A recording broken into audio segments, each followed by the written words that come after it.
you. I hope you enjoy the night. Please welcome the hosts of Text Me Back, Lindy and Meagan.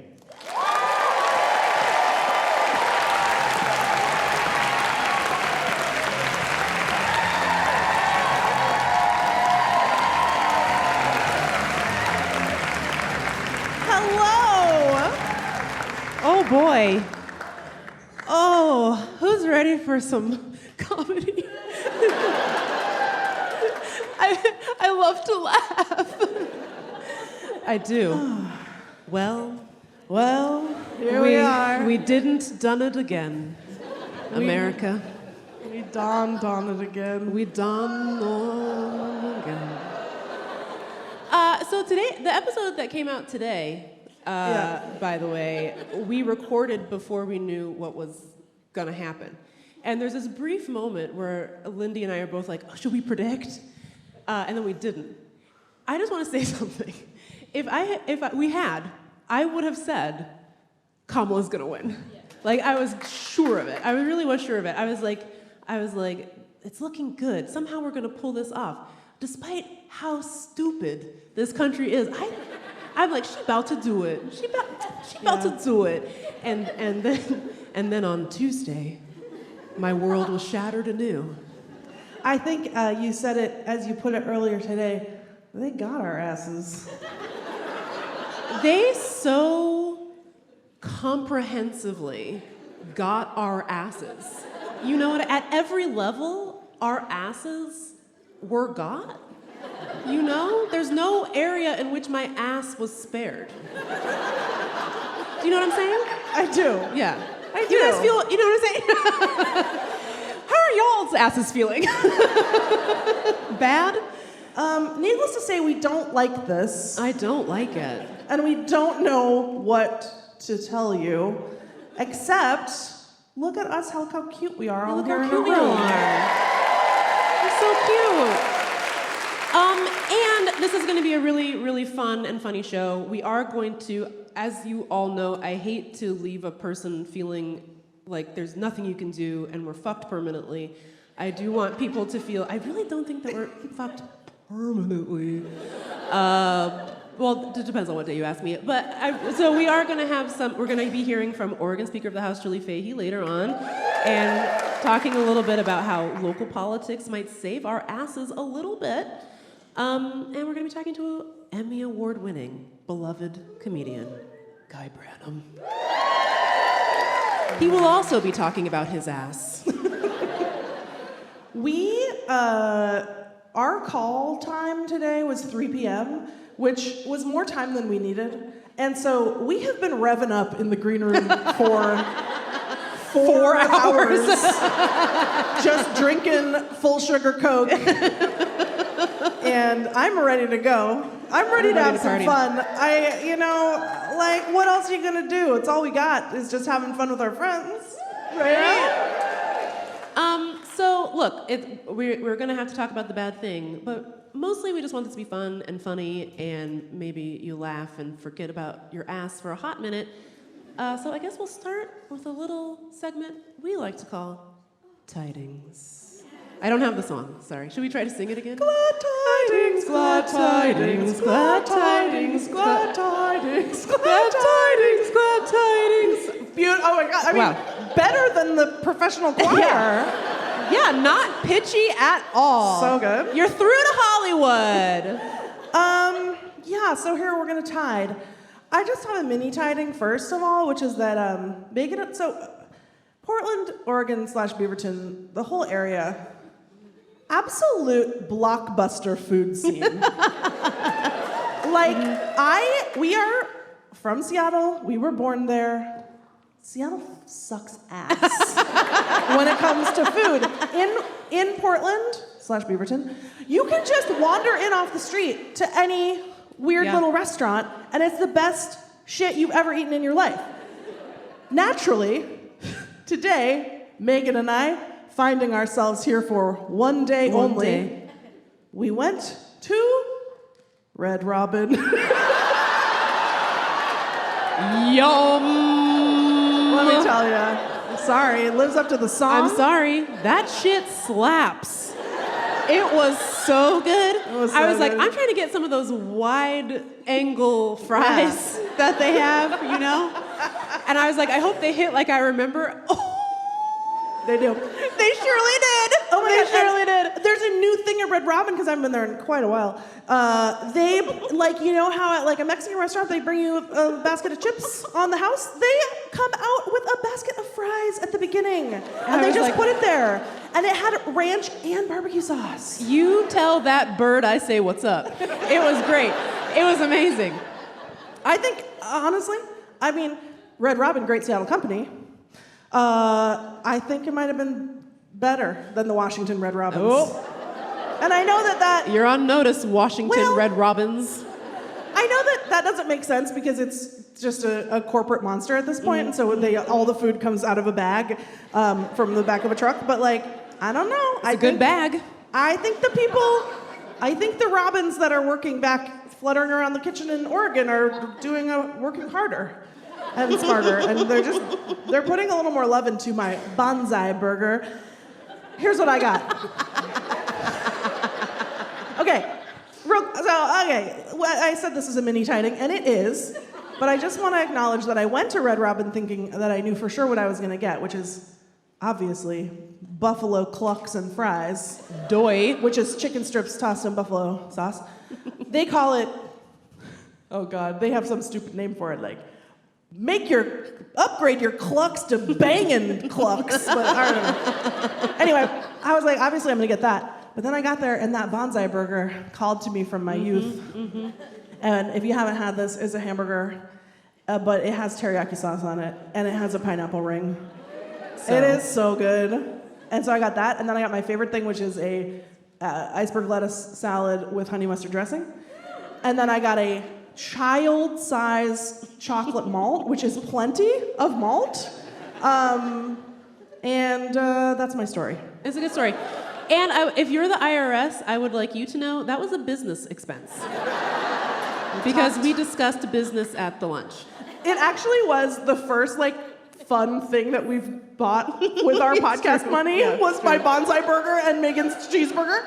And it felt really special. It rocked. It was amazing. So yeah, that felt really good. It was like, yeah, look at us. Red Robin still exists. We're doing it. Yeah. Okay, tiding part deux. This one, I made up a theme song for it. Okay, ready. I haven't practiced it. I thought of a concept for a theme song, sort of, which is...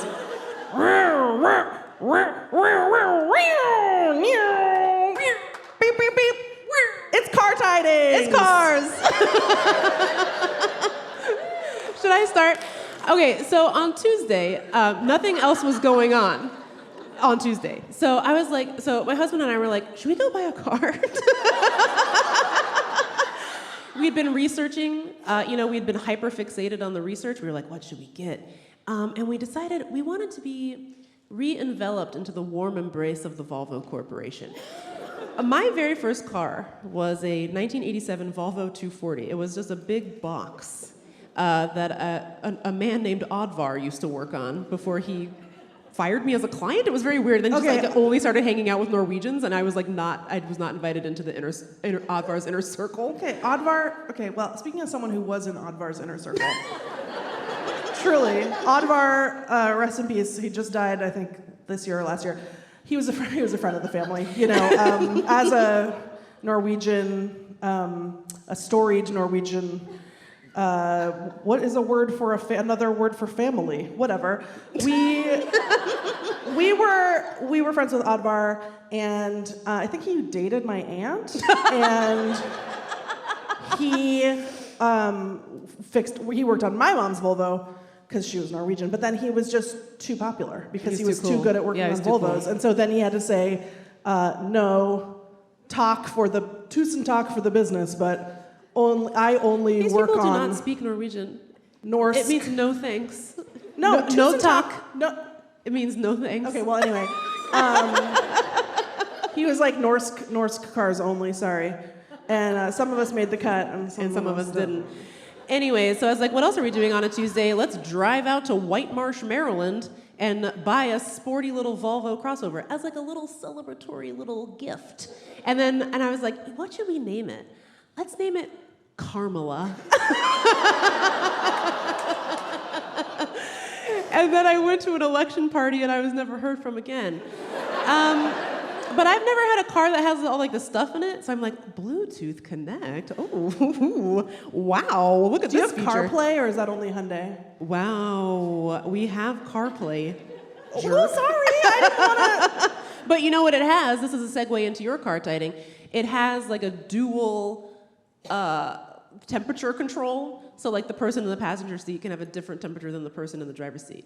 Lindy, your thoughts? There's almost nothing I hate more than the farce of dual temperature control. And I am the only person, Meagan is the first person I have ever pitched this rant to who agreed with me. Everyone else acts like I'm the idiot, and they're like, no, see, you can make one temperature on this side and one temperature on this side if two people like two different temperatures. No, you can't. All you can make is the average of the two temperatures. What is wrong with your brain? And it doesn't make any sense. It doesn't make any sense. If you don't like it, turn your vent off. The only option is to turn your vent off. Because if I'm cold and you want your AC on, then my heat is on, your AC is canceling out my heat. If I'm hot, which I am, and then you want to have your heat on, you think because you're 8 inches to my right that's not going to affect me? That's not going to get these things going? It's just... For those listening audially, I pointed to my armpit. The car technology has not gotten to a place where the barrier between the driver and passenger is blocking airflow. It's not happening. It's like, okay. Just turn it up or turn it down or put on a sweatshirt, you maniac. I have a thing. I have a couple of little minor compulsions that I don't think about. I try not to think about, but like a thing that my friends have always made fun of me about is that I cannot walk next to you on the sidewalk without being in step. And I won't say anything. I will just do a little hop. And then people fuck with me, and they notice, and they do another little hop to get out of step. Which it's like, I need all new friends. But my car has a button called sync, S-Y-N-C. And I push the little sync button, and then both sides of temp sync, and it can be controlled with one knob. And that's the way I like it, because if it's not like that, everything's wrong inside. Yes. All my organs are itching. I don't like it. And it doesn't even do the thing that you want it to do. You can't have your side at 68 and my side at 65 and have it be different. So, but like the fact that no one agrees with me, and it feels like I'm searching for the right example, but it feels like when you watch those like Instagram clips of like successful podcasts where the hosts realize that their co-host didn't know a very obvious thing. Yeah. And the only thing I can think of is that guy who thought that Tupperware was Tupperware? It wasn't that guy? That's a good one. I was going to say mine's much grosser. The guy that thought that you're supposed to hold the toilet paper and poop into it in your hand. And then the other people are like, what?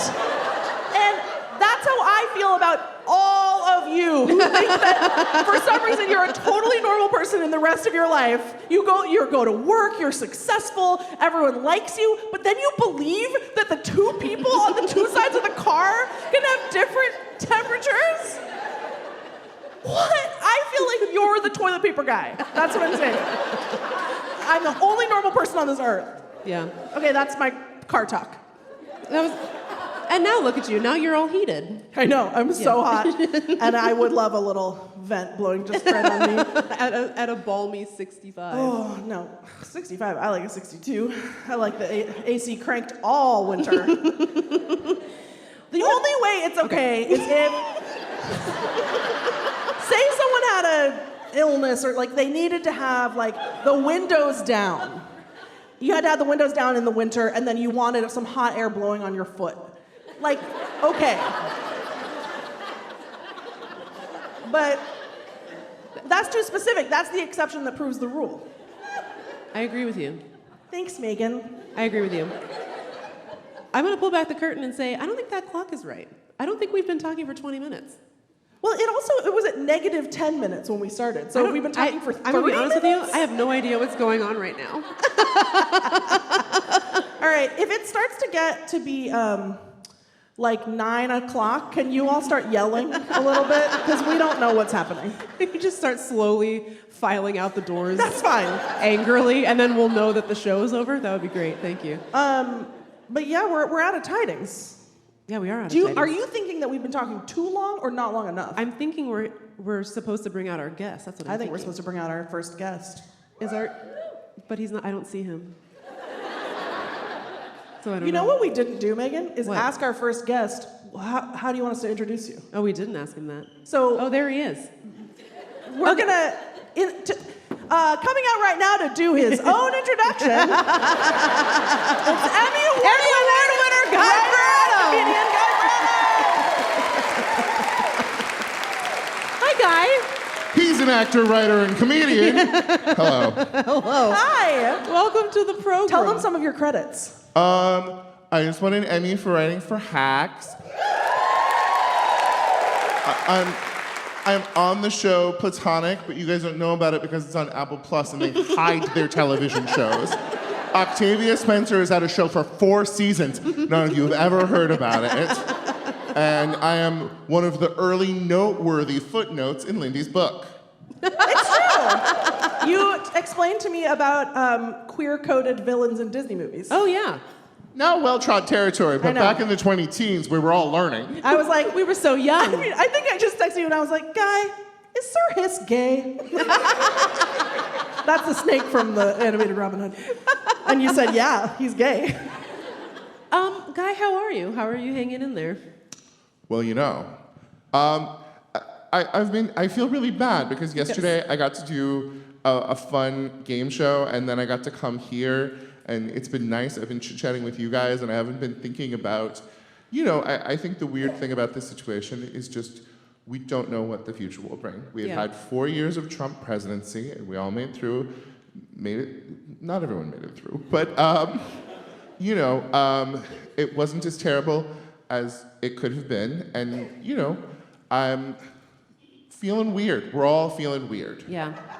It's hard to, I think, as far as like processing my feelings about it, it feels worse than 2016 in a lot of ways, because at least then it was like, obviously we had a clear vision of what it could be like, but we didn't have like data points just yet. Now we do, and people affirmatively chose it.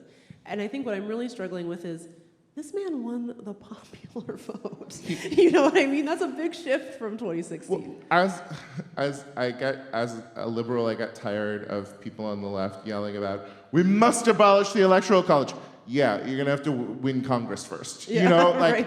You're gonna have to, yes, we must abolish the Electoral College, but to do that, you have to do the things required to abolish the Electoral College. But this time it wasn't, oh, he won because the Electoral College is bad. This time he won because people chose him, because people stayed home, because people thought, a lot of people thought it was a better option than a highly competent and capable woman of color. Yes.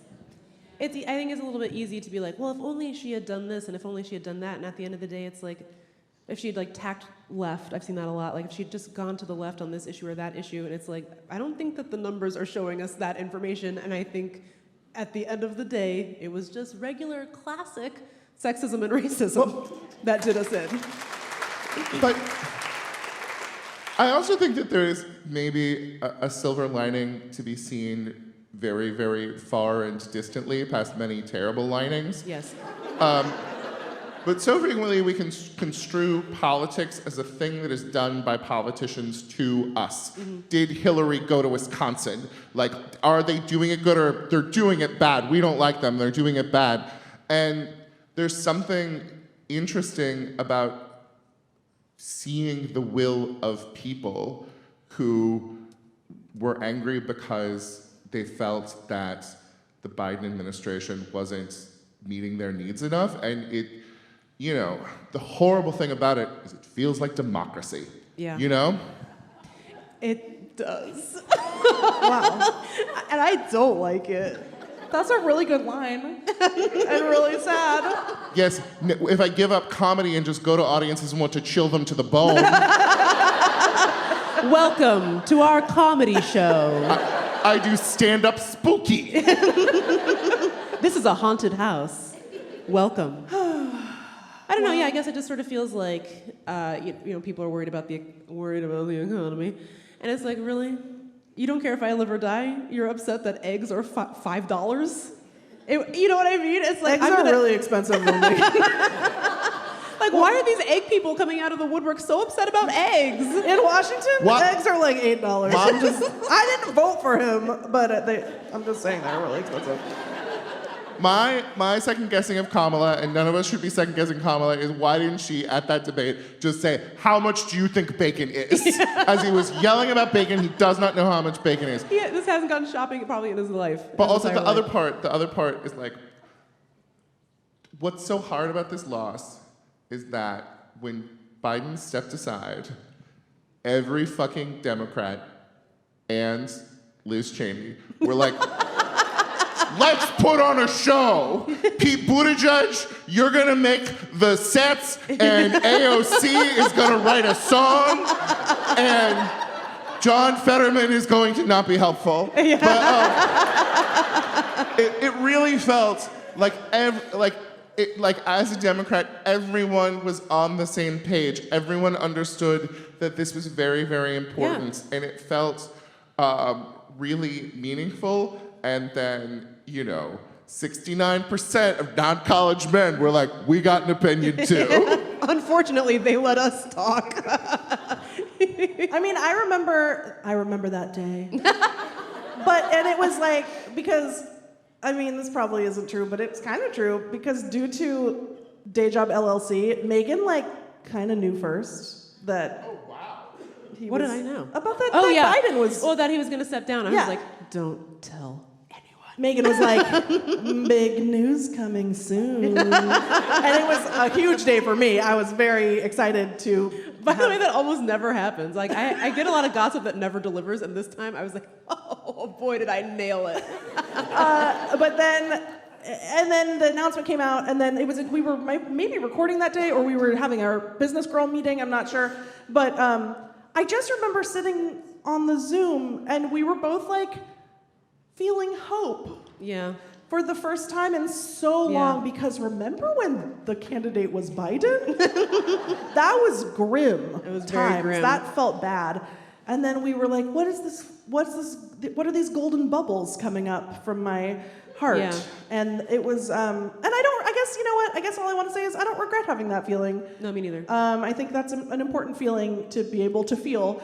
And that's kind of why we're doing a comedy show. Yeah, you know? I mean, I think the worst, we've talked about this before, I mean, there's nothing inherently wise about being cynical and Yes. and like, you know, making people feel stupid for being hopeful is not a way to build a movement. It's not a way to like win stuff. It might be a way to make you maintain your street cred if you end up being right, but it's like, now I don't want to be around you. Like, fuck you. You know, No, smugness is its own reward. Yeah, it's like, you'll be right all the way to the grave, bro. Like, but that's not helping us win right now. And so there is this, I just feel like to get through this, you do have to maintain this level of hopefulness about what we can achieve, even though it feels like all the lights are off right now. And sadly, I did not bring my tissues out here because I thought I was past the crying phase. But you know, it's just, this is like a real test for what we're gonna do next. I don't know what Resistance 2.0 is gonna look like. It's gonna have to be different because, you know, the first time we went through this, it was like we were hanging on to that he lost the popular vote thing. That's gone now. And so now it's like, we gotta get these sons off of YouTube, man. Like, I don't know what else to do. We really do need to figure out a way to like talk to people that we might have written off. There also needs to be a very serious conversation about votes that we take for granted, because I think that Democrats have long been like, well, union guys are always gonna vote for us. People of color are always gonna vote for us. and they almost never deliver in meaningful ways to those communities. You can't hang on to that forever. And so that has to be part of the conversation. And I think our job going forward is to beat back this idea that Democrats weren't centrist enough. You're already starting to see it, that like some more moderate members of Congress who won their races are putting out statements. Tom Suozzi, one of my least favorite members of Congress in the history of the institution, put out this statement basically saying, we need to work on things that people actually care about instead of being woke. And it's like, nobody was... I reject the premise, because nobody was even being woke in a way that I thought was cool or helpful. But it is true that we need to focus on things people care about. That means, like, raise the fucking minimum wage. Like, why has it been the same since I was in high school? Like, that's crazy, you know? But you can't just say, well, the other guy's worse, so people of color are just gonna keep voting for us. We learned this year that that's not true. And again, this is mostly white people's fault, but he did make inroads in ways that were kind of really surprising in communities that you wouldn't necessarily expect. You know how the insurance companies are allowed to make it more expensive for your teenage son to drive? Can we make phones more expensive for your teenage son? Or like... I thought you were going to suggest a poll tax for men. Or like a literacy test for teenagers. I know that... Let's use their tools against them. You thought that's what I was gonna say? Yes. That's so mean. No, in fact, this is a great victory for me. I held a thought in my head for 10 minutes while you talked from earlier when you said we've got to get your sons off the internet. I was like, I know a way. Here's my pitch. Bro, podcasters have radicalized so many young men. Yes. So I say, what if both of you start doing steroids, and Lindy, you go hard anti-vax, anti-fluoride, but Meagan, you fight with her about it. Yeah. Well, no, we could both do it, but we were talking about this before. You were like, I will become a baby maker. I will become a trad wife if you just stop spewing feces into the atmosphere. Like, if you could just do climate change, I'll do all the other stuff. Like, why does climate have to be part of it? Like, why do you guys, like, sure, I'll capitulate on all the other stuff, just, can we not have the climate change? The planet is for boys too. Don't the boys for boys too? Why do you guys not want to have the climate? Don't the boys want a planet? I remember when I was still at the New York Times, my amazing editor, Rachel Dry, who I think both of you, well, you know. Yes, her, yeah. You've dear met her. friend. Amazing genius who I love. She was like, Lindy, and this is just me stealing her idea, so sorry. She was like, Lindy, she pitched this to me. She was like, do you want to write a column that I thought of, which is, why can we get rich people on the side of stopping climate change because, like, by reminding them that they're not going to be able to go skiing anymore? No more sushi. Yeah, it's over. And it's like, they do love skiing. Why aren't they more concerned? It's because I guess they just think that, like, Elon will make them a snow machine. On Mars. Like, that's the thing, is like they want to burn the Earth and then be like, bye, bitch, I'm going to Mars. I've done this shtick before, but have you seen Mars? Mars is worse. Mars is worse. Mars is worse. Why would we go there? We have one. We have a perfectly good one. We have France, we have Marin, we have Oregon. Protect those. And they're like, well, we're going to make a terraforming machine. Terraform Earth! Terraform Earth! Terraform Earth! What do you mean? Terraform Mars. You terraform Mars. You plant grapes. It's still going to be 30 years before that's good wine. You know? Well, should we play our first game? Yes. Well, actually, I guess I first have a question. Are we allowed to be funny? Oh, right. Today? Oh, I think it's very important that we be funny. It's very important in the grand tradition of, cabaret to be singing and dancing all the way into the fascism. But no, I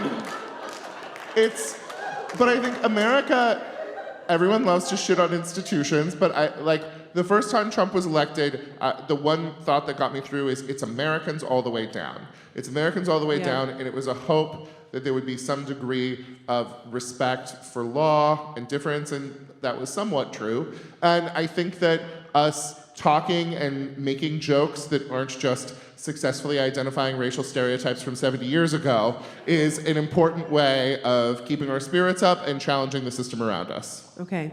The answer is yes, we can be funny. Okay, so we're gonna play a little game. Have you all ever noticed that gay guys are kind of like girls? Stop stealing Tony Hinchcliffe's material! And speaking of Tony Hinchcliffe, that brings us to our first game. We're calling it, it's the famous game you know and love, FMKGEDOPFH. We can't think of any other games. We did do MASH once, but it was like almost involved math, and so we were like, we can never do this. We were again. so tired as soon as we started trying to do the math.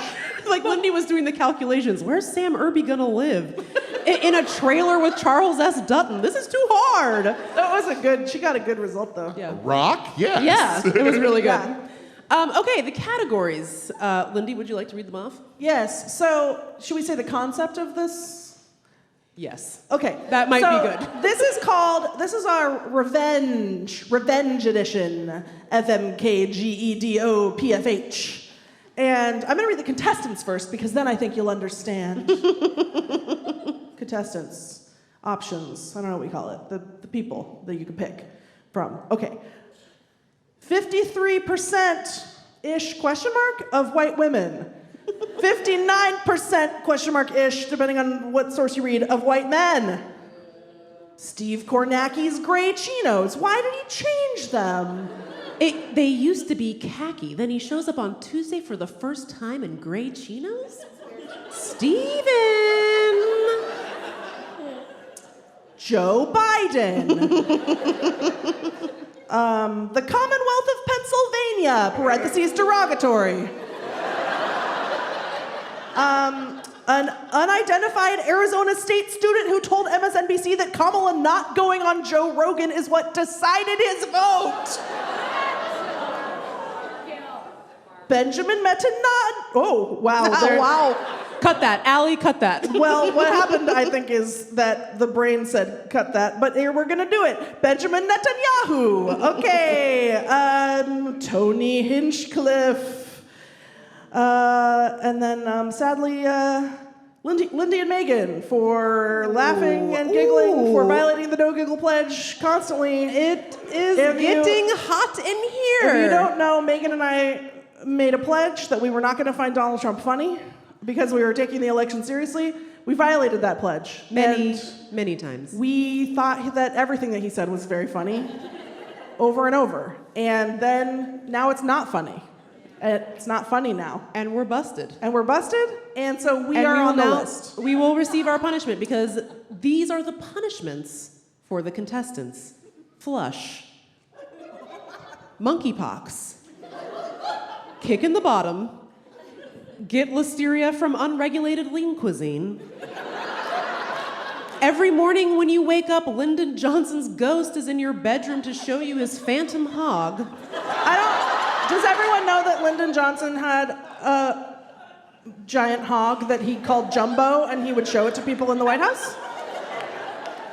Everyone know that. So many people knew that. I'm so I'm glad. so impressed. Ooh, Donald Trump kiss you. Ooh. You love him so much. Passenger in a self-driving Tesla. Like. Frame for bear murder. Have to read Melania's book every night for the rest of your life, and it's the only thing you can read, including signs. And menus. And texts. So, shall we begin? Yes. Okay. By the way, because there was a deafening silence, in case people unfortunately don't know this, Tony Hinchcliffe is the racist comedian from the thing. Okay. Yeah. And the contestants are all people who maybe helped Donald Trump Ruin our lives. the presidency. Okay. All right. Your choice for flush. Who are the people? Oh, I assume we were going in the other direction. Oh, your choice for flush. Is this flush down a toilet, or is this flush an overproduction of the candida yeast in your system? And Your you've got choice. like a white tongue. Your choice. I'm gonna say I would like to flush the Commonwealth of Pennsylvania, just swirling water in between upstate New York and Maryland. Sorry, go ahead. My choice was the gray chinos. I think you could get them down a pipe and fuck them. And Steve, if I ever see you in those gray chinos again, it's on site, bro.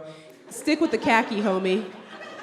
He upset the balance of our democratic system. I don't want to see it. This is why we have institutions, you know? This is why we have norms. What about our norms? The norm is What about khakis. our systems, our norms, our institutions? And he shows up in chinos. The khakis are as much in the Constitution as the filibuster. So- you know? So, and the number of Supreme Court seats. Yes. Not Ugh. in there, by the way. No, that's good. That means you can add them. I'm gonna flush. Sorry, were you still talking? No, I'm done talking now. I'm gonna flush Benjamin Netanyahu down the toilet at Mar-a-Lago, and I want, because I think, okay, so say he travels to a far point, he gets stuck, but like it's inaccessible. But he's not yet over the property line where it would be the city's responsibility. Yes. This is a huge expense. But nobody notices. Maybe the sewage builds up into the floor. It seeps, but they don't notice it for far too long. Yeah. The whole thing becomes soaked in feces, and then and he's still alive. We're not killing anyone, so he's also in there. He's pooping and peeing, and he's adding to it. And then the whole structure collapses. Sinkhole, Yeah, sinkhole. sinkhole. Thank you, sinkhole. Your choice for monkeypox. Prime Minister Netanyahu would be my choice for monkeypox because I am myself Jewish and I would like to see something horrible happen to him, but in a very biblical, plaguey, kind of suffering kind of way, having to, you know, when Israel turns itself against God, God is supposed to then wreak vengeance upon them. And make them suffer and no pain. I'm getting too real now. I think he's bad, and also while it's happening, I think Itmar Ben-Gvir and Bezalel Smotrich also horrible monkeypox on their butts. Yes. We're gonna get their asses. That was my choice too, but you said it so well. I have nothing to add. I'm gonna give monkeypox to the chinos so that he never puts those on again, because they're infected now. Kicking the bottom, I'll start. Joseph Robinette Biden Jr. What the fuck, bro? Okay. Why did you keep that a secret for so long? We could have been talking about getting you up out of here for 2 years, and instead you were like, keep it secret, keep it safe. And they fucking did! And he was just shuffling around, he didn't know where he was all that time. And he got to that debate and he said, what's this? Terrible. I like that, I agree. I think a kick in the pants is like a punishment that Joe would really understand. I think he would get it. I think he'd be like, you're right. Yeah. Yeah, you're right. A little Scranton, PA punishment for him. Yeah. Yeah. I'm gonna kick in the pants the Commonwealth of Pennsylvania because I think it's one of our milder punishments, and there are a lot of good people in Pennsylvania who didn't vote for the bad thing, and I don't want to do, what's it called when you punish the whole group for just the one person? Collective, thank you. Collective punishment, but maybe a little bit. If only Benjamin Netanyahu were here, he would know that word. Exactly. I wasn't gonna say that. Is he here? He's not here. Is he here? Who here is Benjamin Netanyahu? If you're Benjamin Netanyahu, can you call our best friend party phone? And leave your direct number, because I have some stuff I want to tell you.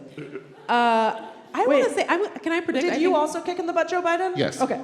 Can I predict that I think we might all be on the same page on this one? Get listeria from unregulated lean cuisine? I don't know. I'm choosing 53% of white women. I think they already have the lean cuisine in their freezers. I think that we can work with them to make them stop being so dumb. But first, they deserve a lot of diarrhea, and hopefully vomiting, and hopefully at the same time. I think they should have to make a tough choice. Where does the garbage can go, and where does the toilet go? Both ends, fuckers. I disagree. I think this is Tony Hinchcliffe. He is an endlessly smug shit, and I want him to have to take an endless shit. Yes, fair. I gotta agree with Megan on this one. But I think also you have the inability for the rest of your life to stop buying lean cuisine. Yes. You cannot deviate. It's not always gonna have listeria, but you will have no way of knowing. Yes. So you will be afraid. Yes, I like that. Okay, every morning when you wake up, Lyndon Johnson's ghost is in your bedroom to show you his phantom hog. I know. By the way, guess who thought of that category? Disgusting. Megan made him into a ghost. I just said the real guy is I there. did make his hog be a phantom. That's true. I did do that. I'm gonna choose Lindy and Meagan for that. Because, and look, I know that is not feminist. It's not good to show your hog to your coworkers and subordinates in the White House. Don't get it twisted. I'm not for that. However, if someone opted in, and it's so funny. Remember that video where he talks about his bunghole? His bunghole. He called up his tailor and was like, I need some extra space in the pant leg near the bunghole. Because he needed extra space near his bunghole for Dumbo. Jumbo? Jumbo. I don't know. I can't exactly think of a downside. Like, you gotta have an alarm clock. That would make me laugh every day. Every day. Lindy, you're not playing in the spirit of the game. This is supposed to be a punishment. We Are Giggling helped Donald Trump. Which is why I have chosen 59% of white men to receive the blessings of Lyndon B. Johnson's hog. And here's why. I don't think he's going to be able to talk about his hog the whole time. I think he's going to probably start talking about his legislative accomplishments as president. Thus, the white men will learn about civil rights. And that's their punishment for putting my civil rights in jeopardy. Fuck them. Fuck them very much. I like that argument. I'm signing on to that. Okay, sensational. What's next? Donald Trump kiss you. Ooh, Donald Trump kiss you. That one goes to Lindy and Meagan. They need to learn their lesson. Oh my God. Kiss on the cheek from him. Oh, I don't think that's what's implied. I think it's lips is implied. I think lips is implied. Oh my God, Guy, I never in my life thought you would do this to me. No, but the punishment fits the crime. It kind of does. Well, Jesus, you guys were crazy. I picked the Commonwealth of Pennsylvania. That's what you wanted. Donald Trump kiss you. Ooh. Enjoy, bitch. I pick an unidentified Arizona State student who told MSNBC that Kamala not going on Joe Rogan is what decided his vote. Well, I was thinking him for the Lyndon Baines Johnson hog because he is a result of toxic masculinity, and I want him to have to look at like necromantic masculinity. That is a good argument. Okay. Passenger in a self-driving Tesla. Wink. I think this needs to go to 59% of white men out there believing and doing whatever Elon Musk says. Hey, now how much do you trust him? You know, I was gonna say Hinchcliffe because I feel this one is it means that you die. Excuse me.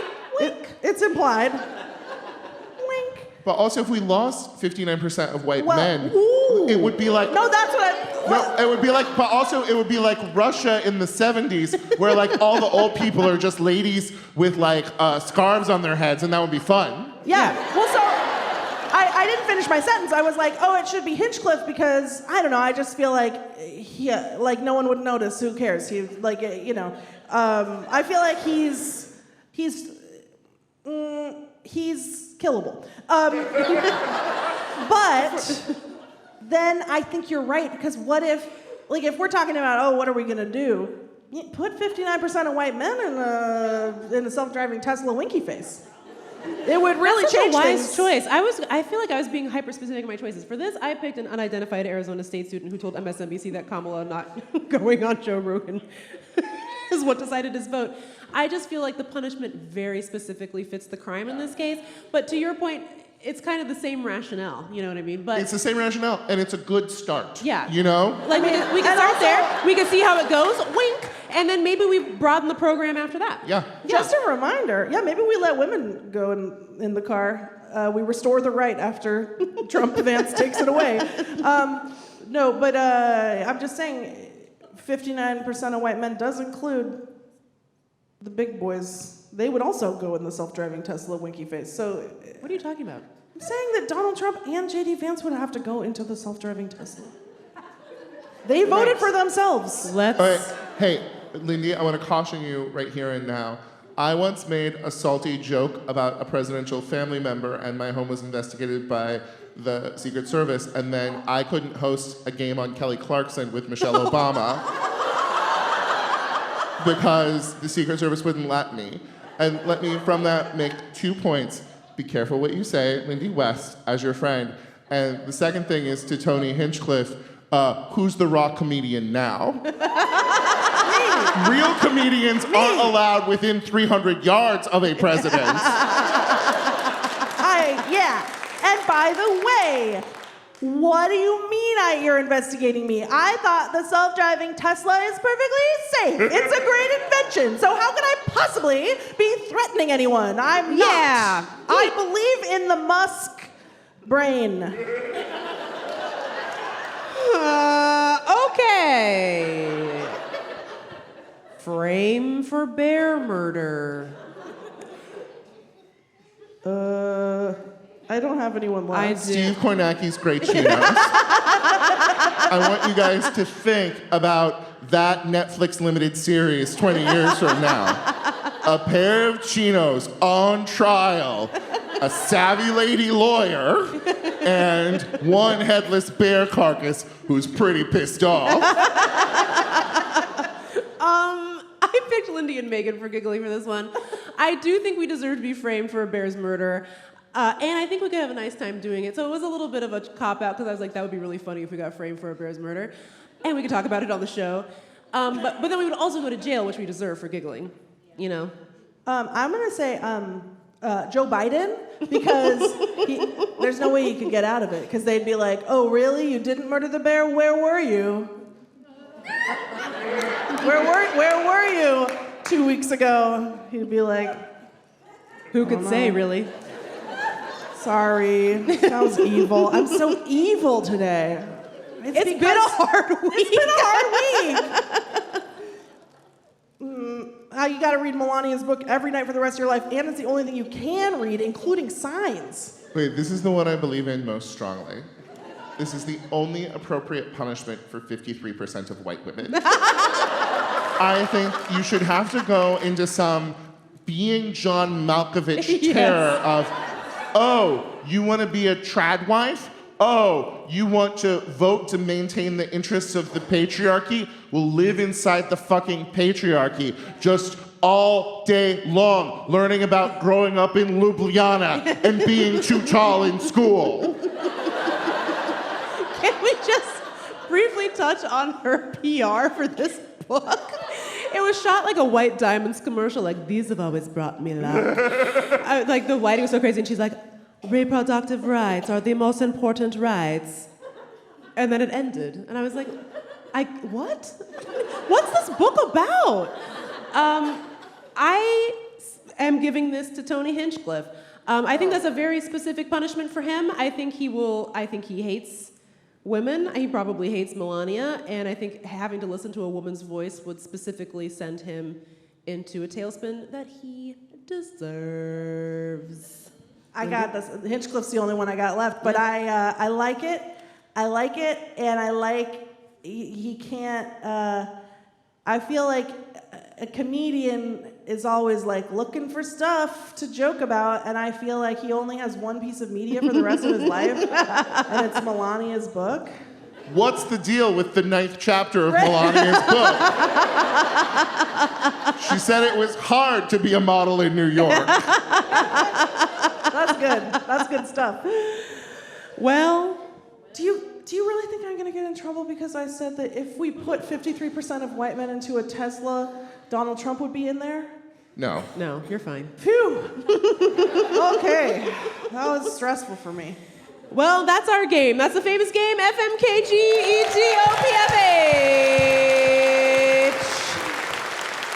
I just want to say that now the clock says 20:29:59. What does that mean? Is it 8:30? Is that what time it is? It's 8:30. Oh, it's literally 8. Well, okay, but literally when we started, it said -10. I'm not. Someone must have changed the clock. Nate, did you change the clock? Nate. Nate the Great. Thank you, Nate. Thank you, Nate. Okay, that means we have plenty of time to chit-chat with our next guest. Oh, there she is. Okay, you guys, I'm so excited for this.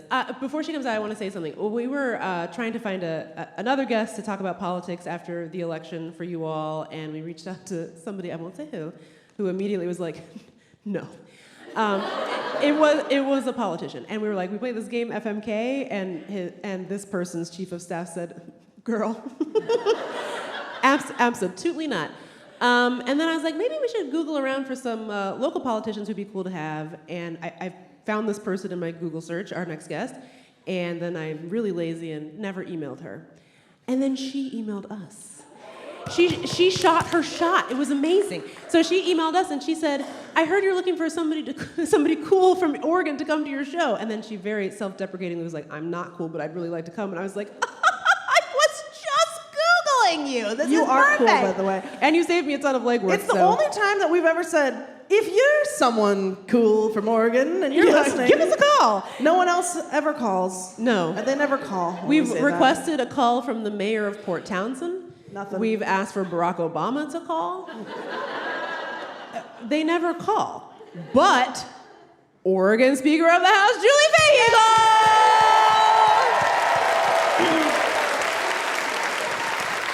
Hello. Welcome. Thanks for you. coming. We're so excited to have you at our comedy show And- where we're laughing. And thank you for listening to the podcast, where I'm very honored. That's crazy. Yeah, well, I think the actual quote was you were looking for someone cool and famous from Portland, and I said I'm none of those three things. Yes. Because I don't think I'm that famous, and I'm from Eugene. Well. No offense, but close enough. Oh, offense taken, friend. Offense taken.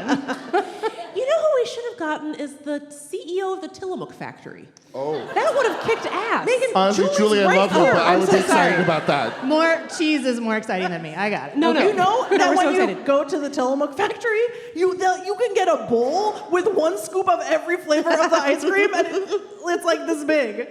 Yeah, I'm just saying. So, Julie, the question is, where's our ice cream? That's your first question. Well, I failed in my first assignment of bringing you Tillamook ice cream. Okay, all right. Well, it's going to only get more difficult from here. Sorry, can I say one more thing about Tillamook? Oh, my God. Can I just get, by applause, who agrees with me with the correct opinion that the best Tillamook flavor is Tillamook Mudslide? Thank you. Okay, that's all.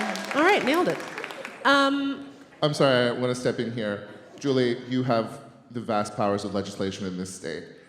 Have you ever considered, I'm sure you have like a state flower and a state bird and everything, but have you ever considered legislating a state size of cheese? And the state size of cheese is that, these words specifically, motherfucking 2-pound The 2-pound plastic wrap block. Yeah. Yes. 2-pound block. Yeah. Yeah, absolutely. Put that, we should Absolutely. get that on the flag. Have you ever considered instituting a state podcast? Speaker of the House, Julie Fahey, your That comment. is a great idea. We have so many state things. We have a state pie. What is it? What is it? It Huckleberry? is the Marionberry pie. Oh, that's a good pie. That's a really good pie. With a little scoop of Tillamook ice cream. We also have a state potato. Or state vegetable. It was very controversial. It's the potato. Oh. Which is why Idaho now wants to take us over. Oh, well, do you blame them? You're You guys- taking their one thing that anybody knows about them. Don't you guys lead the country in green bean production? Why the fuck are you fucking around with potatoes? What's he saying? You need to respect your state agriculture. I'm sorry I'm getting political, Julie. Are you the green bean lobbyist? Yes. Is that I am actually, Julie, I'm a motherfucking Californian, so I am a paid representative of the California Prune Board. I have SpawnCon. Ladies and gentlemen, you want a real treat, you get yourself a California prune. Guy just made $2,000. This is why one of our former governors said Californians could come and visit, but they had to go home. They couldn't stay. Okay, well, will you tell us about yourself? Where did you come from, and how did you get into politics? So I was elected to the state legislature in 2016, the first year as Donald Trump. It was a very weird election night. Everyone was very happy for me and also crying in the corner. Yes. Much like, on Tuesday night. I didn't ever think that I would be in politics. I studied chemistry in school. I'm a little bit of a nerd. And I just sort of increasingly got more interested. I thought maybe I'll run for office. And then there was a program in Oregon called Emerge Oregon that trains Democratic women to run for office. And a friend of mine said, you should, you talked about maybe running for office someday, you should do this program. And I'm someone who really likes to know what she's doing. I like to be very prepared. And so I thought, well, I'll do this 6-month program that will, if I ever want to run, it will teach me how to do it. And I learned a ton, and I started to get more involved in the community, and then the seat in the state legislature opened up. And state legislature, state policy is really where my heart is at. So I ran, and I campaigned for a year, and I knocked on 7,000 doors. And Nailed it! Has anyone here had their door knocked by Julie? Wow, I have some friends here who could probably answer that technically. But. Well, here we find ourselves, again, like in Resistance 2.0, and I think the first time around, it felt like, okay, we can protect ourselves by, strengthening our state policies. We can protect ourselves from like the worst influences of, the federal government. We don't know, I don't think just yet, who's going to control the House. It doesn't look great, so we could end up, again, in a Republican trifecta at the federal level. So I guess I'm just curious, I don't know, I guess I feel like presidential elections kind of get all of the attention, but can you just talk a little bit about how important it is to have like a strong state legislature, like a good governor, and how that can kind of like protect people from dark times? Absolutely. I mean, you're completely right. The presidential election is extremely important, and I think that is the thing that most people think about when they think about politics. They don't necessarily think about the state level as much, and for me, it's always been the reverse. I've always felt like I could have a bigger impact at the local level, at the state level, and so that's why I ran at the local level. And I think right now, state legislatures are the most important democratic institution we have in this country. Attorney generals maybe are the runner-up, I would say, but in Trump's first term in Oregon, we had to react and respond to what was happening at the federal level to try and protect or insulate Oregonians from the worst that was coming out of the federal government. So if environmental regulations were falling, we passed some clean air and clean water regulations. The first thing that we did in 2017 was say, okay, we need to codify Roe v. Wade into Oregon statute because we could see it coming. Workers' rights, immigrants, we were seeing an increase in hate crimes, and so we strengthened our hate crime laws. And at the same time, regardless of who's president, we have an obligation to govern our state, and that means to do good things and to improve the lives of the people who live here. So we passed paid family leave and increase corporate taxes to spend $1 billion a year on school and common sense gun regulations and to govern the state and to do good things in the face of inaction or terrible action at the congressional level. So that's, I know that this is a really scary time, and it's scary for me too, but we have done this before, and we will do it again. We just need to have an agenda that passes policies that makes lives better for people, and to keep an eye to the federal government of what can we do at the state level to insulate. Yeah.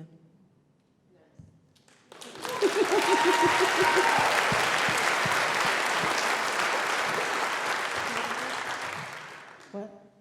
You want me to ask the next question? Go Megan ahead. wrote all the smart questions, but I'm going to pretend like I wrote. No, you did write this one. Oh, my question? I Yeah. get to ask my question? Yes. Okay. I do know how to ask this question. I was like, oh God, I'm scared. What if I don't know all these words? Because I only know the words from Melania's book. I think it must have been 2016. I just started calling Megan every day and being like, what's happening? And I remember I asked Megan, my parents bought this log cabin in a rural county in Washington, when I was a baby. And so in 2016, I was like, should I move there and like get involved in local politics and like, I don't know, join the DSA or whatever and like be a radical? And Meagan said, no, it would be way more effective if you joined the Jefferson County Democrats and you tried to pull them to the left. And I'm wondering if after this election, if that still applies, or if that still, you feel like that still stands true. You asking me? Or I don't know, anyone. I'm asking Julie first, then Meagan. And Guy can also answer. I think that's one way to get involved, right? The local Democratic parties, or whatever your political party is, are one way to get involved, and they vary pretty dramatically from place to place. Some are really effective. Some are super focused on electing city council and county commission and state legislative, on knocking on doors, doing all the good things. Some are more interested in fighting about who's a better Democrat. So that's less good. And some, the county parties sometimes skew older and whiter, and so they're not necessarily a welcoming space for everyone. My county party is fabulous. They are super supportive, super focused on doing all the right things. So your experience may vary, but I really encourage you to just kind of figure out what that's all about. But there are other ways to get involved and get active too, either on issues or on local campaigns. Really just figure out an issue that you care about. If it's reproductive rights, there's probably a Planned Parenthood organization, political arm in your area that you can get involved in. If it's environmental protections, the League of Conservation Voters has chapters in all the states. In Oregon, if it's LGBTQ protections, Basic Rights Oregon is a great advocacy organization. Those folks will have, if you're in a labor union, talk to your labor union, man. They know exactly which candidates you should be supporting and what the volunteer opportunities are. So the county parties are one way, but I don't know what's in Jefferson County, Washington, but probably not a lot. But, Bears. Do the Bears have a PAC? Do they have a PAC? Do we have turnout stats on them? Yeah, how do they vote? Trash. They vote for trash. Yeah. Yes. Julie, I've been thinking of saying that the system is broken and needs to be burned down, and that we can't do anything through the system that we have, and then watching several episodes of the show Alone on the History Channel. Do you think that will help create change?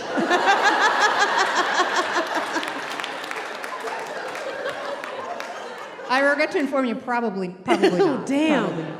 Because that was good. That sounded really fun. I guess, by the way, my answer to your question is, I think it's about choosing the vehicle that you want to use to organize. And the vehicle that I have chosen to organize in is under the auspices of the Democratic Party. Are many Democrats weenies? This is me speaking. Julie is not endorsing this statement. Yeah, hell yeah. A bunch of them are a bunch of big old weenies, and not in Jumbo. not in the Phantom Hog way. And state, county Democratic apparatuses and state party apparatuses have a lot of power to pick the candidates that you ultimately vote for. And so if you want to have a say in who the candidates are and what the platform is, you have to organize within that vehicle. And right now there's a lot of entrenched power in those places that are not necessarily reflective of the Democratic Party as a whole. And that's how you change it, is by going to these meetings and not only pulling them left, but expanding the possibilities of what we can achieve. And the other option is to organize within a third party, which is just not something that I personally have chosen. I think is the most effective thing to do.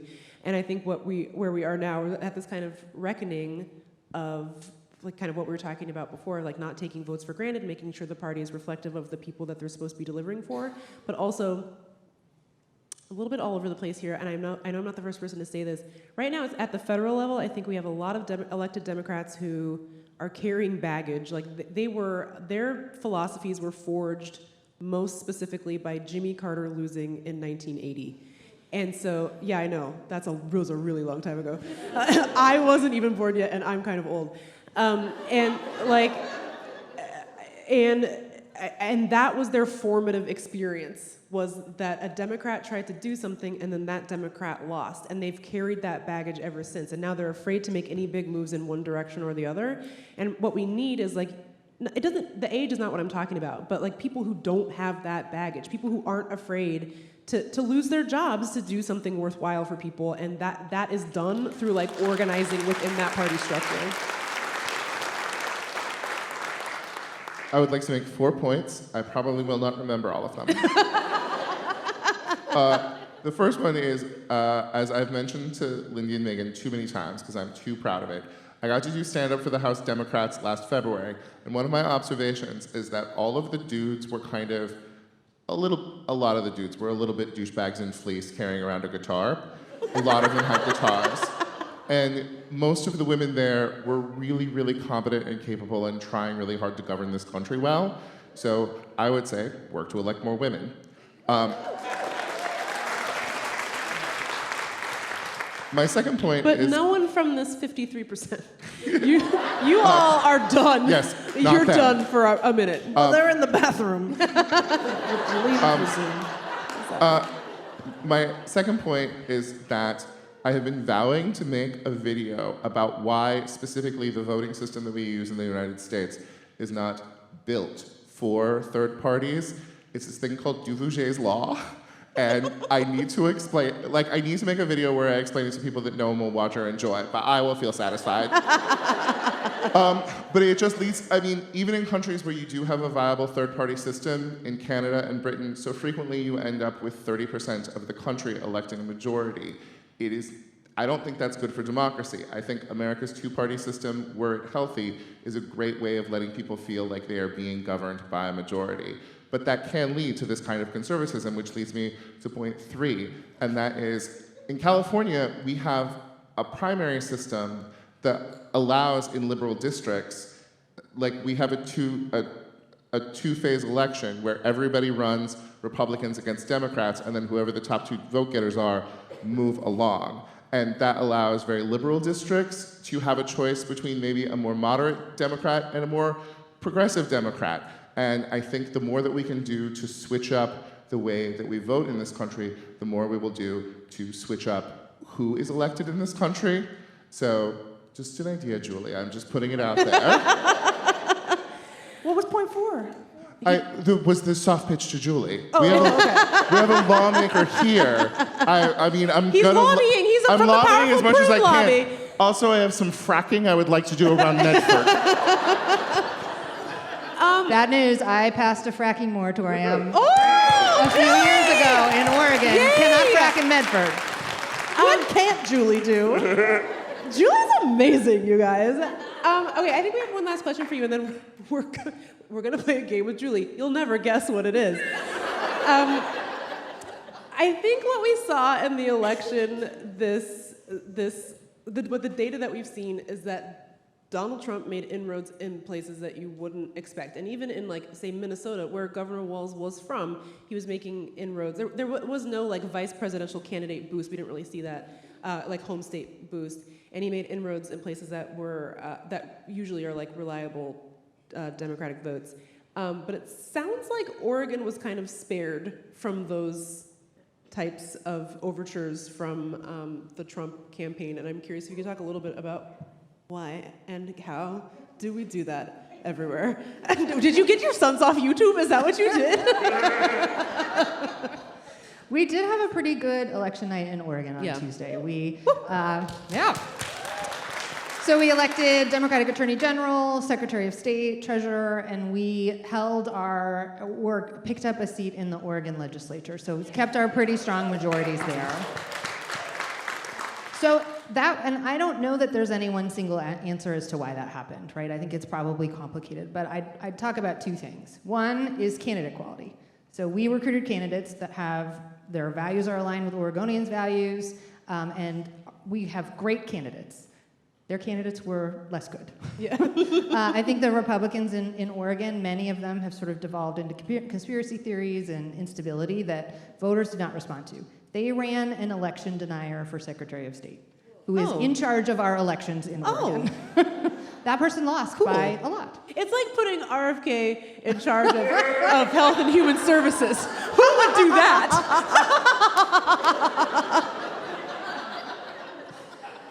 So that is sort of, I think that's the first piece for sure. We run good campaigns, we run good candidates, they run less good candidates. But the other piece is to what you were talking about earlier about our governing philosophy. We believe in the legislature that our job is to make people's lives better and to pass policy that actually meaningfully impacts their day-to-day lives. And so we have had a Democratic trifecta since 2012 in this state. Lucky. So we have done what Governor Walz said. He has this famous quote, well, famous to maybe me and Megan, and I maybe love no it. one else, Yeah. that we don't win elections to bank political capital, we win elections to burn political capital and to make people's lives better. Yeah. And I just fully believe that, and we're, paid family leave, sick leave, raising the minimum wage, free community college, expanding access to preschool, housing investments, behavioral health. I mean, the whole long list of things we have done in Oregon. Yeah. I guess I feel like, I think by contrast, what you end up with in DC is, I mentioned this at our election preview. It was such a simpler time. But, this thing happens where, for some Democrats, the bipartisanship is in and of itself a goal. Like, it's more important to get Republican co-sponsors on your thing than to actually pass it. They're just obsessed with it. They're really obsessed, and that means that stuff gets watered down, and then it never passes. And if it does pass, it's just not as impactful. It's like means tested, or it's temporary. And what it sounds like is the better move is to go big and make people's lives better. Your thoughts? Agreed. Okay, great. I'm glad we're agreed on that. Also, I lied because we do have one more question, and then we will play the game. Guy, do you have something to say? Oh, I don't know if you were segueing into this, but earlier we were talking about the relationship of policy and elections. Yes, please ask it, yeah. Oh, no. No, ask it. No, we need women's voices now more than ever. I was like, I just feel like I've been talking a lot. But then again, you did rant for 20 minutes about car heaters. I front-loaded during the silly stuff, because this stuff, I don't know. I'm scared. I guess, well, what Guy is getting at is, another thing that is upsetting me about this election is, I'm not upset that these things pass, but I'm confused and upset about this disconnect where you see abortion referendum passing in states like Missouri and other red states, like deep red states, where policies that you would think of as like bread and butter, big D Democratic policies, minimum wage increases, equal rights amendments, those are all passing in states where they're also electing Josh Hawley. And I guess what I'm thinking about is the Tony Hinchcliffe of the Senate. Also, but really, just really quick, January 6th was the worst day ever, but please Google Josh Hawley running through the Senate on January 6th. Like, if you need to pick me up sometime between now and 2028, that will do it. He looks like a fucking gazelle, and not in a good way. I have seriously, in dark moments of the writer's strike last year, I considered moving to Arkansas just to run against Tom Cotton, to talk shit at him, to just be a complete bastard to him. I hate Tom Cotton and Josh Hawley so much. I know, just the disconnect of him in the morning giving the fist to the Nazis outside the Capitol to 3 hours later running for his stupid life through the underground tunnels to get away from them. Do you see that video where when he started to run, for a second he floated in midair, and his legs were defloated in place while his legs went around in a circle? Yeah, And then it was great. But I guess the question is, like, what is that disconnect between people liking Democratic policies but not liking Democratic politicians? Like, what happened there? I think, again, it's a complicated, there's not one single answer to this question. I feel like I don't usually watch cable news, but it was on the last couple of days. And like everybody has this very simplistic explanation of what has happened, and they're signaled because they're paid a lot of money to have that. So I don't have the answer for you, and I think it's complicated. It's there's something about tribalism and what is this person sort of what tribe do I belong to? How do people like me vote? There's definitely something about the information environment and where people get their news. But I think we have to consider that maybe federal elections are not about policy anymore. They're about those other things. Tribalism and information environment. And I just had a very strange realization, which made me realize that my industry and your industry are sort of being destroyed and reshaped by the same thing, because I mostly write for TV comedy and nobody is watching TV comedy anymore. And What's wrong with you? No, but I think it is a very reasonable thing that 20 years ago we got reality television, and instead of seeing somebody, I have a friend, she's a professor at USC, and her great line is, there were no real lesbians on TV until Top Chef. And I think reality TV gave us access to a level of honesty and sincerity in human beings that made it hard to watch shitty scripted television and hard to watch shitty scripted politicians. And I think that there is a reason that this terrible, that people see Kamala Harris always being on message is more disingenuous than Donald Trump lying to them because they feel like they know who Donald Trump is. And I do think we are both being destroyed by Survivor.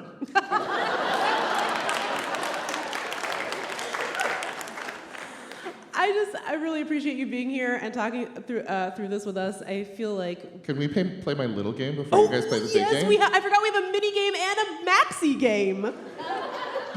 Okay, so here's my mini game. Off of this issue of like Democratic politicians being sort of stilted and bad in comparison with the nut jobs on the right, I wanted us to build a Frankenstein's monster of a Democratic candidate out of pieces of people that we love and adore. Let me start. And I'm going to start by two things. I want the cultural knowledge and communication ability of Alexandria Ocasio-Cortez. Yes. Because nothing made me feel more confident in my government than when she was like Twitch live streaming with Tim Walz, and they were watching the Trump rally, and Tim Walz was like, "Who's that?" And AOC was like, "Oh, I think that's Tony Hinchcliffe." And it was like, just that she was aware of like the weird Austin bro comedians made me feel much more comfortable, and her live streams are always really good. And then the sweatshorts of John Fetterman. Not many of the other things of John Fetterman, but the fact, like, this party that is supposed to be the party of the working man only understands lawyers in suits. And I think that we need to have people that a plumber can look at and say, he has my best interests at heart. That's a norms disruption that I can support. Shorts in the United States Senate, yeah.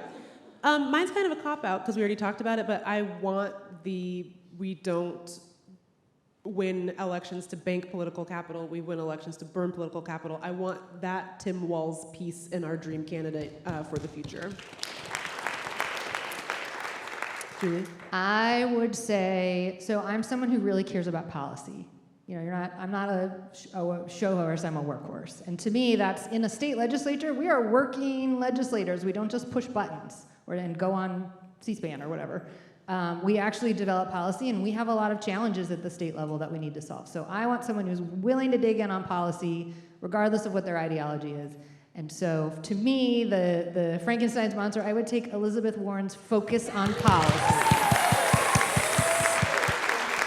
Just really quick, I love her. Yes. I'm obsessed with her. I've met her a couple of times, and she is one of those politicians who remembers who you are, remembers where she knows you from. She just has a way of making you feel special, and we could have had it all, you guys. We really could have had it all. Lindy, your choice. Like big boobs, like massive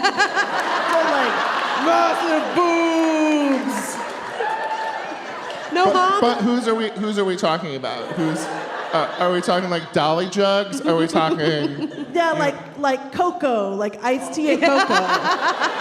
The boobs of Coco. The jumbo hog of Lyndon Johnson's Ghost. The brain of Elizabeth Warren.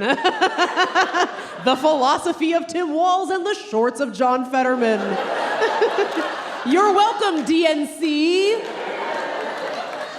Okay, we're gonna play our maxi game. You'll never guess what it is. It's FMVPMGDOS. Here's what happened. We had already planned this one. Then the election happened. Then we were like, wow, what do we do? And then we thought of the other one, the revenge one. And we were like, we'll do both. Everyone likes it, so here we go. We're doing another one. Get into it. Here, how about I say the categories and then you say the policies? Amazing. The things? Oh, you should intro, though. This was your concept. Oh. Did I Was. say the categories? Oh, yeah. What? Well, look, I mean, what's the concept is FMV. Yeah, but the concept is, but we're gonna ask Julie to FMVPMGDOS with different. Oh, yes, local different policies, local yes. policies. So get excited. I remember the concept of my own game. Okay. So your categories are F, Mary, veto, pass bipartisanly, most likely to be fear-mongered about by the opposition, get a black and gray realistic tattoo of, /Liv Moss. /Liv Moss. La Vida Más Fina, defend vigorously on whatever Oregon's version of C-SPAN is, which I think might be Hello Rose City, which we were on this morning. Organize a protest against and sing karaoke with, and which song? Are you ready? Okay, here are the policies. Protecting and expanding abortion rights in IVF. Building more housing like a proud YIMBY. Self-serve gas. I'm not taking a position on it one way or the other. Okay, make college free for in-state residents. Raise the minimum wage. I put in an evil one as a gimme, so we'll see. Impose a sales tax in famously sales tax-free Oregon. Ooh, suspicious. Return to 90s era tough on crime laws like California for some reason. Free childcare and free school lunch for baby Oregonians and babies only. No, just kidding. And expanding human rights protections in state law for LGBTQ people. Julie, who are you gonna F? What policy are you going to F? Is it just me? I'm the only one doing this? Oh, no, okay, all right. I mean, if Guy has a riff, you're welcome to jump in. Feel free to punch this up. I got some things in my pocket. Guy, do you know about pump your own gas here? Once I was driving back from a college show at McMinnville College, and I was running out of gas, and I kept going to gas stations and trying to pump my own gas, and it was like I was in a ghost town. Okay, what are we effing? All right, so caveat. I played this game as if we lived in a real state that we have to govern. Yes. Not in like an imaginary state Yes. where, states have to balance Yes, our yes, yes. budget. So Yes. that stuff. So Very I good. picked for F, make college free for in-state residents. Yes. It's a good setting for F. I Yeah, think. and because, it sounds exciting. Yeah. Maybe a little sexy. Yeah. Ooh. But maybe like some conditions on Yeah. it, some boundaries. There's going to be beer, so that'll be helpful. Yeah. So Oregon we have free community college but there's some eligibility criteria and all of that. So it's a great policy, but maybe not in every circumstance. Yeah. But a good lay. Yeah. I would fuck the rights for gay people.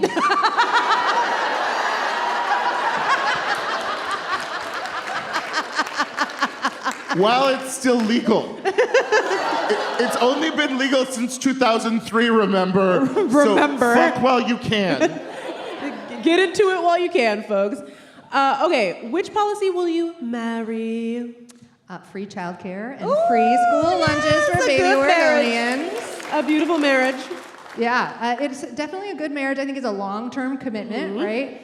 From a state perspective, the best thing we can do economically is to invest in young Oregonians, early childhood education, all of that. So it's a long-term investment. What percentage of a meal do you think should be Marion berries and or potatoes? We're only allowed to feed them the things that are the state thing. Yes. Potatoes, cranberry pie. And just a 2-pound Milk block is the of state Tillamook. beverage. Milk. Second Watch question. out, yellow-breasted finch. I think that's Arbor. That's Washington. It's something like that. Have you ever considered just a low alcohol value session ale for your grade school students, just to get them used to the Oregon way of life? We do make a good beer, but Yeah. Maybe next session. Okay, veto. This is kind of, we do kill bills in the legislature. We don't veto them. Kill. Oh, I was trying to be So, nice, trying to be respectful, but if you want to kill them, let's kill them. I am actually constitutionally required to say I would veto a sales tax. Yeah. Because Yes, we love it. Oregonians, 100% of the vote. Oregonians hate a a sales tax. Me too! Maybe more than anything. Yeah. So just for that reason alone, I have to say that. But also, sales taxes are regressive. I have to agree. We are from Seattle, Washington. I think the Washington state income tax is like 5 billion% because there is no income tax. Rich people don't really buy that much stuff. You know who does? Not rich people. Good job, dumbasses. Anyway, I don't know why I put this on here. Who cares about bipartisanship? But what bill would you like to pass bipartisanly? So I'm a little nervous about this one. Ooh. Spicy. I'm kind of afraid the audience is going to turn on me. Oh my God. Don't turn on Julie. We can disagree and still be They friends. would never. It's self-serve gas. Gasp. So for people who are not from Oregon, famously Oregon and New Jersey were like the last two states where you were not allowed to pump your own gas for some reason. And I worked for 4 years to get a bill passed that says you can pump your own gas now. You don't have to. Oh, look, they love it. Everything's fine. Okay, you don't have to. At least in the urban areas, at least 50% of the pumps have to be full service. So you get to choose. You get to choose. Julie, have you seen that viral YouTube video of the guys who try to steal from the man who is at the gas pump, and then he shoots gas at them and lights it on fire? Are you concerned about this leading to a rise in vigilante justice? I have not seen that video, but I can tell you people texted me that Zoolander gift about 5,000 times after that bill passed. Okay, can I say, we're like going overtime and I'm doing... Yeah, but I don't know what any of this means, so we'll just finish the game. It means we've been doing this for 95 minutes. Have we? Well, we started a little bit late. Okay, but I just want to say that 2 times when I was having, I don't know, the kind of depression where I was like, I'm in outer space moving through my life. One of the times, I had two gasoline incidents. One of the times, and this wasn't really my fault, but you're technically not supposed to turn it on and go in to buy candy. You're supposed to watch it. And so one time, I started it, and then I went in to buy candy, and the automatic shutoff did not shut off, and then I came back out, and it is spewing gasoline. It is squirting into the sky, all over my car, just out around the nozzle. Oh, Lord. It was so scary. And by the way, you know who doesn't care? The guy that works at the gas station. He was like... He just handed you a mop and said, have fun. Truly. So I'm like covered in gas because I had to walk up to it to like stop it. Anyway, that happened to me. And also one time this was my fault. It was called Fugue State. I got back in the car. I drove away with the thing and the thing. But you know what? You specifically are not allowed I was to going to pump say, your own we need a carve-out in your legislation for her specifically. But can I just say really quick, you know what I learned? They planned for that. They thought of that. It just detaches at the top, and so then the hose was like wiggling behind me like a snake, and then I just was like, whoops, and then my God. And then I had to, but I didn't have to carry it back and to the guy and be like, sorry I killed your snake. Wow. Once again, they were like, okay, like they didn't care. Good job. So, ban pump your own gas in Washington is what I'm saying. Yeah. You simply can't be trusted. Okay, most likely to be fear-mongered about by the opposition. This is pretty obvious. Expand human rights for Yes. LGBTQ people It's in rough state out law. there. Can and do. I mean, this election season was pretty ugly, Yeah. even in Oregon. A lot of people found themselves underneath a bus. Right. And you do hate to see it. As a cis gay man, I am so jealous of those trans ladies because all the commercials are about them now. 20 years ago, it was look at these gay guys, they're trying to get married. Now it's just dolls swimming. They don't care what bathroom you use anymore. They used to care a lot about what bathrooms gay men were going into, but now they don't care. They moved on. Okay, get a black and gray realistic tattoo. I'm sorry, we had just binged Ink Master when I wrote these questions. I love that one so much.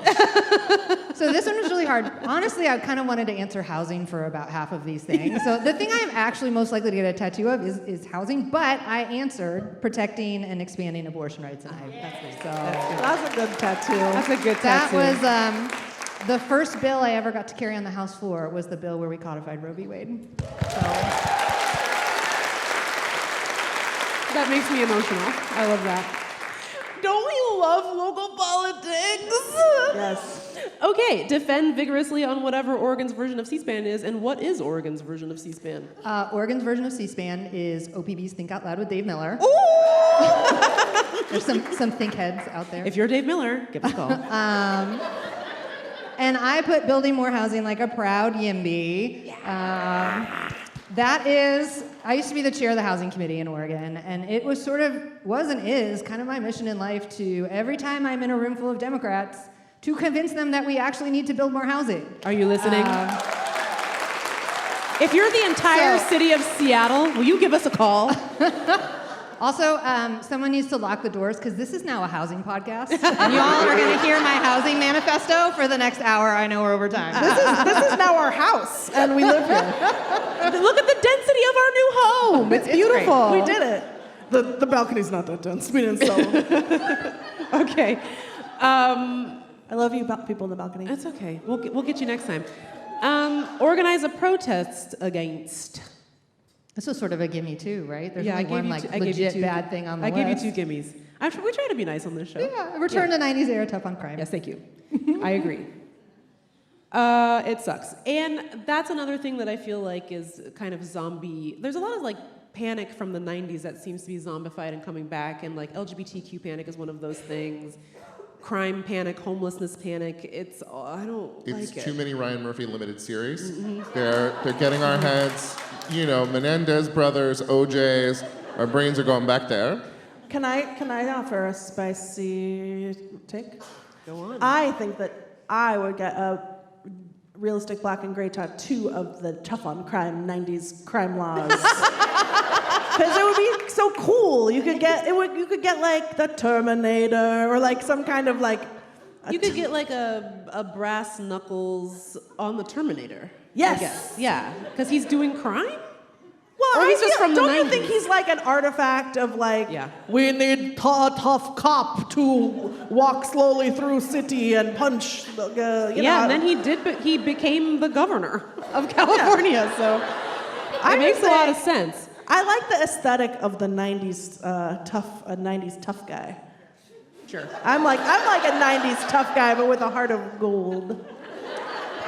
Okay. I prefer a 1980s buddy cop where one of them plays by the rules. But the other one, he's a bad boy. And the other one is a dog. And is 1 week from retirement. Yeah. Julie, you should go into my business. They teamed up for one last case. Okay. And finally, sing karaoke with, and which song? Well, the policy is raise the minimum wage. Yes. And I gotta say, I really, really wanted to pick something cool. Yeah. A cool song to No impress worries. the young people. Yeah. But the first thing that came to mind was She Works Hard for Her Money by Donna Summer. Yes, that's so good. So no going back from that. That's a good one. I very strongly felt that I would like to karaoke with abortion rights, and for a reason I can't specifically explain, it's Shania Twain's That Don't Impress Me Much. Let's go, girls. Oh, yes. Speaking of going, girls. Yeah, speaking of 90s buddy cop, I'm getting too old for this show. Well, we've gone 13 minutes. Well, we've gone 13 minutes over, maybe. Who could say for sure? I want to thank you all for coming to this program. And we were really not sure how we were going to do it. I hope it was nice. I hope you had a good time. I was fishing for applause. Thank you. I genuinely feel very, very slightly healed, or at least calloused, over, scabbed, Yeah. over, less raw. Truly, that I said. Sometimes I say things in joke voice, but I mean them in heart voice. But I feel like it's sort of a case study in okay, the worst thing ever happened. Yes. And then I got to spend a day with my favorite people who are geniuses who are creating change in their community. And then I got to see all my friends, and we all got to be in a room together, and now I feel better, and I feel like I was like, oh, should I write something about this election? And I was like, I do not know what to say. No, I don't think we have the answers. I don't know the answers, but I know that this is part of an answer. Yeah. And I'm just so grateful that you all came out, even though, what a week. What a week to go to a comedy show. But thanks for believing in us and for coming and being here with your good vibes. I know we've already said this. We always think of our show. We don't think of our show as apolitical. We think it is, obviously like steeped in politics, but it's not driven by the news, if that makes sense. And so we just hope it continues to be like a nice thing for you, and we'll keep giving you cool ideas of ways to stay involved. Anything from like political involvement to honestly just like volunteering to hand out meals to seniors. Like that's part of this too, is just like being with each other and being nice and just finding ways to, wipe your brain of bad stuff. So. I think I'm going to volunteer at the animal rescue. Yes. That's what I decided. They have a full-time live-in raccoon. That content is for Patreon subscribers only. I have one final political point. Finding out that dude with the big ass who had the squirrel that got euthanized was straight Peanut. was the most shocking experience of my life. Say his name. His name was Peanut. But again, we want to thank our guests, Oregon Speaker of the House Julie Fahey. Thank you so much. For being brave enough. Being the only brave Oregon politician to come on this show and play FMVP MGDOS, Julie Fahey. Round of applause. And thank you to the king of our hearts, Emmy-award winning writer, actor, and performer, GUY BRANUM. And thanks to Meagan. Oh, thanks to me. Thanks to Lindy. Me? This whole thing? Oh, thank you to the Research Center for having us. This has been amazing. Oh my They're God. so nice. They're so nice. And thank you to Aha Maple who's here doing our recording. Yeah, a real An actual celeb. I know. That's right. He's really tall. You could probably find him. He did all the music, and you were listening to his beautiful music before the show. And who else should we thank? Oh, Nate. Thank you for the clock. You really did fix the clock. Thank you so much. Thank you, Nate. And thanks to Roya Amir Soleimani, who booked us here at this show. And thanks for Miranda for bringing us, and for everyone else, and for whatever angel is out in the lobby selling our merch, and you should buy our merch. Buy some merch. Because no sales tax and no shipping, because you're here. Nailed it. Okay. Bye.